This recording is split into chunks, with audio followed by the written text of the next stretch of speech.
Breaking news, চিকিৎসকদের দাবি নিয়ে প্রধানমন্ত্রীকে চিঠি দিল আইএমএ, ইন্ডিয়ান মেডিকেল অ্যাসোসিয়েশন চিঠি দিল কর্মক্ষেত্রে নিরাপত্তা নিয়ে আইন প্রণয়নের দাবি জানানো হয়েছে প্রধানমন্ত্রীর কাছে। এই মুহূর্তে বিগ ব্রেকিং, জবাব চায় বাংলায় একের পর এক বিগ ব্রেকিং।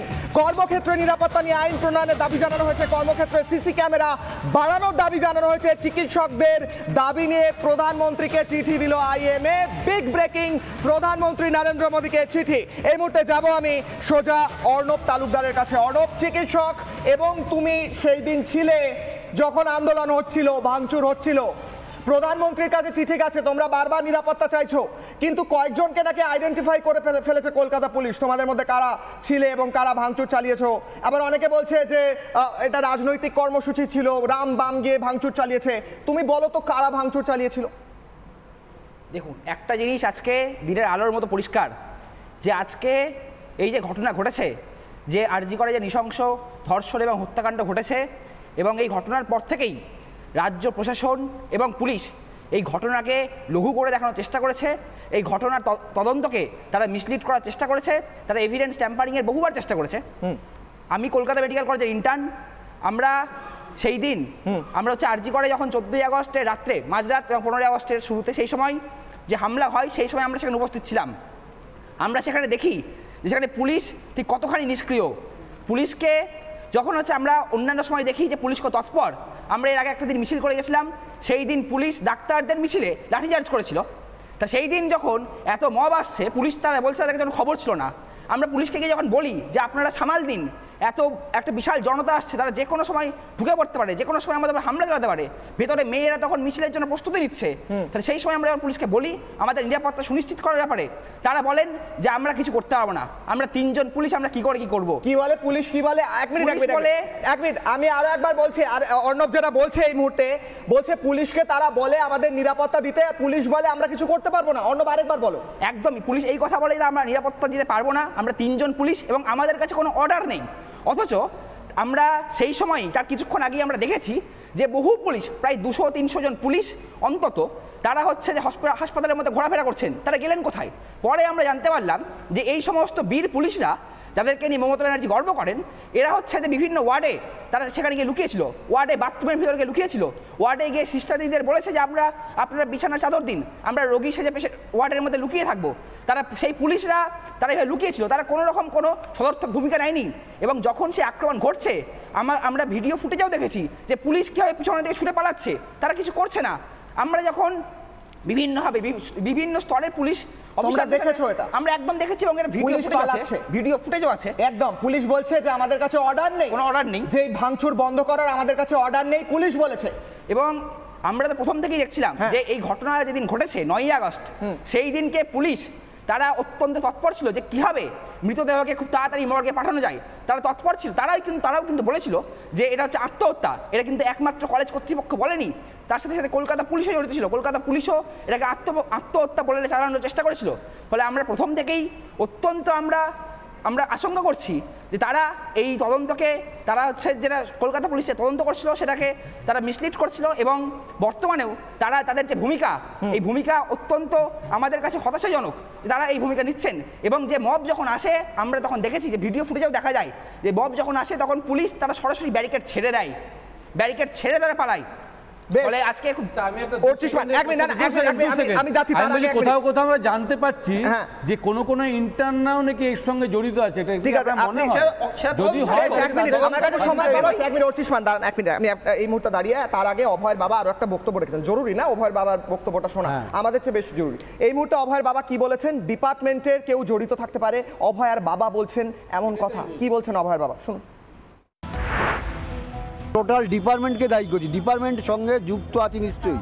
ডিপার্টমেন্টের গাফিলতি না থাকবে, আজ পর্যন্ত ডিপার্টমেন্ট আমাদের সঙ্গে কোনো কথা বলেনি। আজকে 8-9 দিন হয়ে গেল, ডিপার্টমেন্ট যাদের দায়িত্বে আমি মেয়েটাকে ওখানে পাঠিয়েছি, তারা আমাদের সঙ্গে কথা বলেনি। উল্টে প্রিন্সিপাল বলছে আমার ঘরে আসতে হবে, আমার সঙ্গে কথা বলতে হবে। প্রথম দিনই যেদিন আমার মেয়েটা মারা গেছে, ডিপার্টমেন্টের লোক যদি জড়িত না, তারা আমাদের সঙ্গে কথা বলছে না কেন? আমাদের সহযোগিতা করছে না, তারা আমাদের সহযোগিতা করেনি। কি করে বাইরের একটা লোক এসে জানবে? না, আজ পর্যন্ত নয়। আমাদের একটা সহানুভূতি জানানোর একটা বিষয় তারা মনে করছে না। ডিপার্টমেন্টের উপর কনফার্ম হচ্ছে যে এই কি সমস্ত কাজকর্ম দেখে আর কি। হ্যাঁ, নিশ্চয়ই অবশ্যই ডিপার্টমেন্টের লোকের সঙ্গে জড়িত আছে। অর্চিষ্মান, কোন ডিপার্টমেন্টের লোক জড়িত, কে কারা জড়িত কিছু বোঝা যাচ্ছে? অভয়ের বাবা যেটা বলছেন, অভয়ের বাবা স্পষ্ট করছেন যে ডিপার্টমেন্টেই জড়িত, সেই ডিপার্টমেন্টের লোকই কি এখন তাকে এই মুহূর্তে কোয়েশ্চেনিং করা হচ্ছে এবং তার কান টানলে কি মাথা আসবে মনে হচ্ছে? আমি প্রথমেই স্যালিউট জানাবো অভয়ার বাবাকে, যে এই স্পাইনটা দেখিয়েছে যে আমার মেয়ে তো চলে গেছে, কিন্তু আমি সেলাই করে বড় করেছি মেয়েকে উপার্জন করে, সেখানে কোনো টাকার কম্পেনসেশন আমার চাই না। এই স্পাইনটা রাখার জন্য ওনাকে একটা বিগ স্যালিউট। এবং উনি যেভাবে একের পর এক কথা যেগুলো প্রকাশ করে চলেছে মানে নির্ভয়ে, সেটা কিন্তু এবার আমি তোমার উত্তরটা দিচ্ছি। বেশ, মণিশঙ্কর দা শুরুতে এই ডিবেটের একটা জায়গায় ভালো ইন্ডিকেট করলেন যে রাজনীতি ডাক্তাররা করে কিনা। মণিশঙ্কর দা, আমি উত্তর দিচ্ছি, মেডিকেল ফ্র্যাটার্নিটিতে না পশ্চিমবঙ্গের ভেতর বিশাল বড় একটা অংশের ডাক্তারবাবুরা আছে যারা তৃণমূলের সাথেই যুক্ত, এবং সেখানে দুটো বড় লবি আছে। একটা নর্থ বেঙ্গল লবি যেটা বেশ ডমিনেন্ট, এবং এই এক্স প্রিন্সিপাল সেই নর্থ বেঙ্গল লবিরই একটা বিরাট বড় মাথা। তাকে প্রোটেক্ট করার জন্যই সেই দিন মৃতদেহ পড়ে আছে নির্যাতিতার, সকালবেলায়, এটা আমার কথা নয়, সংবাদপত্রে উঠে এসছে যে সকালবেলায় তড়িঘড়ি করে 5 জন ক্ষমতাশালী লোক মৃতার ডেড বডি পড়ে আছে সেখানে, তারা এসে আগে মিটিং করছে যে কিভাবে চাপা দেব। লজ্জা হওয়া উচিত। ঠিক, তারা আগে এসে এখানে চাপা দেওয়ার কথা বলছে।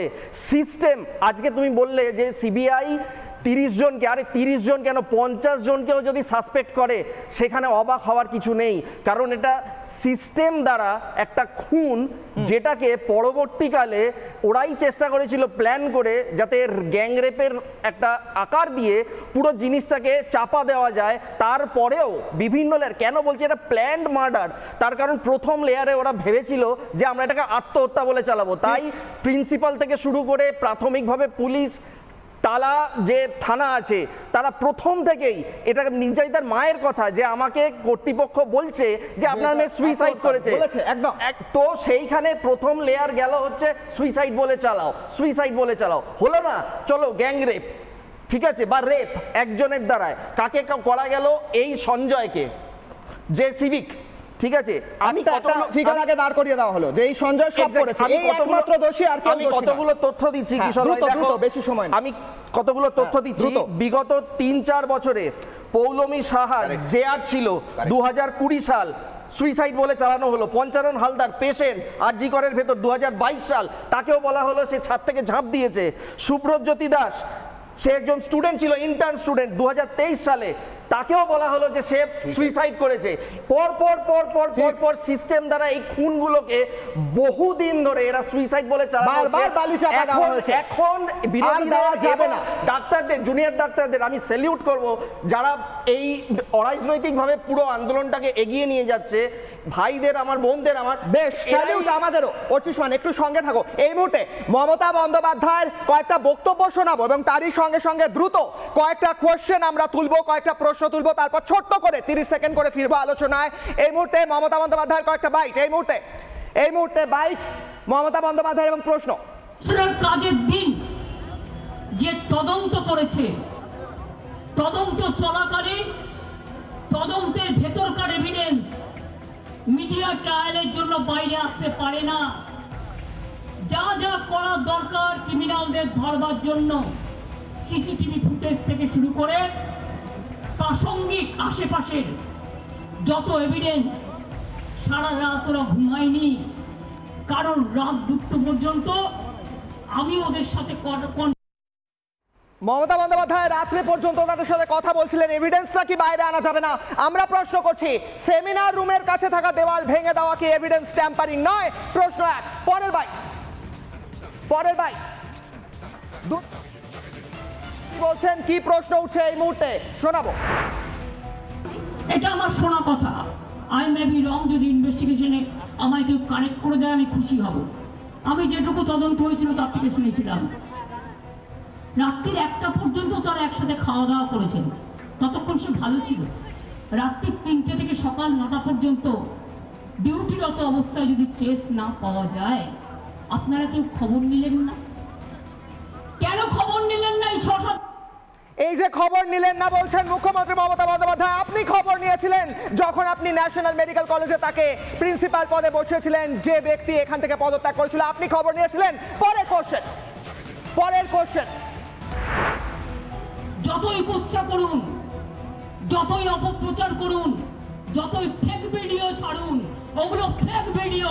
আমি বলছি ফেক, ফেক, ফেক, সত্য নয়। যেগুলো সত্য আমার মানতে কোনো অসুবিধে নেই, এগুলো তৈরি করা ভিডিও, ওগুলো ফেক ফেক ফেক ভিডিও। সেই ফেক ভিডিও পোস্ট করে কলকাতা পুলিশ মুখের ওপর গোল গোল করে লাল করে দিয়ে বলছে খুঁজুক কমিশনার কেন ব্যর্থতার দায় নিলেন, কেন ফেক ভিডিওর পোস্ট করা হলো সেই প্রশ্ন উঠে আসছে। এবং কমিশনার বললেন আমরা তাদের খুঁজে পাইনি, আমাদের ব্যর্থতা, এবং তাই আপনারা খুঁজে দিন সেই ফেক ভিডিও দেখে। পরের প্রশ্ন, শেষ প্রশ্ন। কলকাতা পুলিশ নিজে কমিশনার ছুটে যায় হাসপাতালে আরজি করে রাত 2টোর সময়। সারা রাত আমি ঘুমাইনি, আমি জেগেছিলাম যতক্ষণ শান্তি ফিরে না আসছে, আর যতক্ষণ যে পুলিশগুলোকে নানাভাবে অত্যাচার করা হচ্ছিল। প্রশ্ন হচ্ছে যে প্রথম আধ ঘন্টা যখন কলকাতা পুলিশ একদম নিষ্ক্রিয় ছিল, ফিরবো আলোচনায়, তখন মুখ্যমন্ত্রী আপনি পুলিশের এর আগে বলেছেন 90% কাজ নাকি কলকাতা পুলিশ করে দিয়েছে। প্রথম আধ ঘন্টায় কি তারা সেই 90% কাজ করছিল বলে সিন অফ অকারেন্সে আসতে পারেনি? আমি 30